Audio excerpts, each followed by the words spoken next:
Reports suggest that on 12th September 2023, Mohbad was feeling unwell. He complained of an ear infection and general body pain.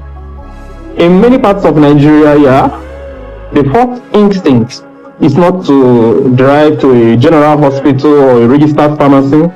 Instead, people call a nurse to come to the house. In this case, an auxiliary nurse was brought in. An auxiliary nurse is someone who may have assisted in a clinic but does not have the professional license or the full training of a registered nurse. Does not have the full training of a registered nurse.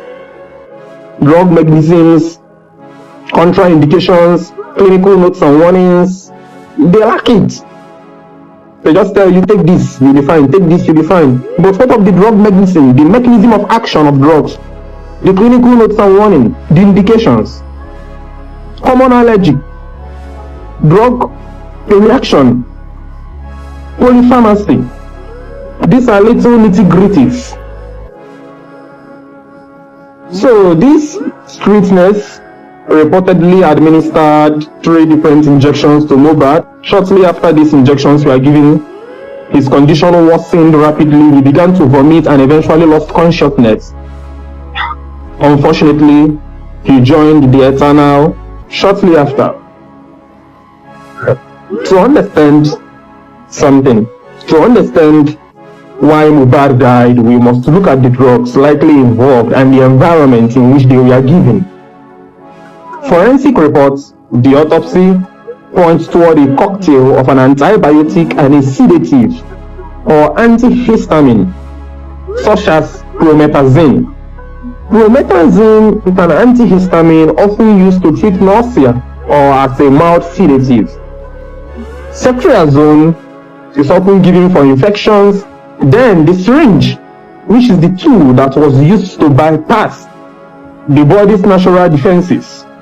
The syringe, the ceftriaxone or any other similar antibiotic, and promethazine, these are likely the 3 drugs that the street nurse, the quack, administered. So, think of your body as a high security bank. When you swallow a pill, it has to go through the security gate of the stomach and the liver. These organs break down the drug and release it slowly. However, when you give an injection, you are jumping over the fence and landing right inside the vault. If the person giving the injection is not trained, they might hit a vein instead of a muscle. They might hit a vein instead of a muscle. They might give a drug that the patient is allergic to. When a foreign chemical like an antibiotic or a sedative like promethazine enters the body system of someone who is allergic to it, the immune system panics. To create a balance, the immune system will release a flood of antihistamines to be able to neutralize the effect of that foreign chemical substance. This causes the blood vessels to widen suddenly, which is vasodilation, and the blood pressure, as a result of the widening, the blood pressure automatically drops to 0. The throat begins to swell. The throat begins to swell, it starts to get bigger, it enlarges, which is laryngeal edema. The person can no longer get air into their lungs. This is anaphylactic shock. In a hospital, a doctor has a epinephrine adrenaline to restart the heart and open the airways. In a bedroom, there is nothing. The street nurse has no equipment to handle a reaction. By the time the patient reaches a clinic, they are often DID. They are brought in dead. One of the biggest issues in the Mohbad case was the delay.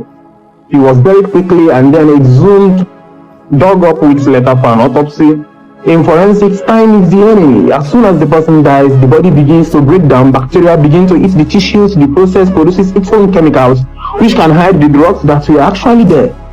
For example, certain drugs disappear from the blood within hours. If you wait weeks to perform an autopsy, the toxicology reports might come out as inconclusive. In the case of Mohbad, Imole,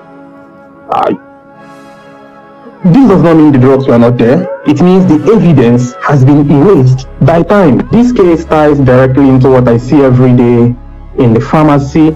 People are obsessed with strong injections. They believe that a pill is too slow. They want the vault opened immediately. I have met many Mohbads in my career, young men who are stressed and overworked, who call a pack to give them a boost or a painkiller injection so they can get back to work or to the studio. They do not realize that every time they allow an unlicensed person to put a needle in their arm, they are playing Russian roulette with their life. Mohbad was a victim of a system where shortcuts are the norm. He was a victim of the belief that you can treat a serious infection in a bedroom. So, people should know that his death was a systemic failure. It was a failure of regulation and a failure of health education. If he had been taken to a standard hospital the moment he felt ill, he might be alive today to sing for us. The nurse was not a hero trying to save him. She was a practitioner operating outside the law and outside the bounds of safety. As an educator, I'm begging you to please stop calling home nurses for injections. An injection is a minor surgery. It requires a sterile environment and a professional who knows how to handle a worst case scenario. If you have an ear infection or a fever, go to a registered pharmacy or a clinic. Do not let someone mix 3 different drugs in one syringe and inject them into your body. You do not know if these drugs are compatible. You do not know if your heart can take the shock. Imole is gone, but his light can still save others. Let his story be the reason you throw away home pharmacy mindset. Let his story be the reason you value a hospital visit over a quick fix from a neighbor. Medicine is not just about what is in the bottle. It is about the hands that hold the needle and the knowledge behind the dose. Respect the dose. Protect life. One more thing, remember, if you do not respect the chemistry of the body will eventually stop responding to the chemistry of life. Thank you.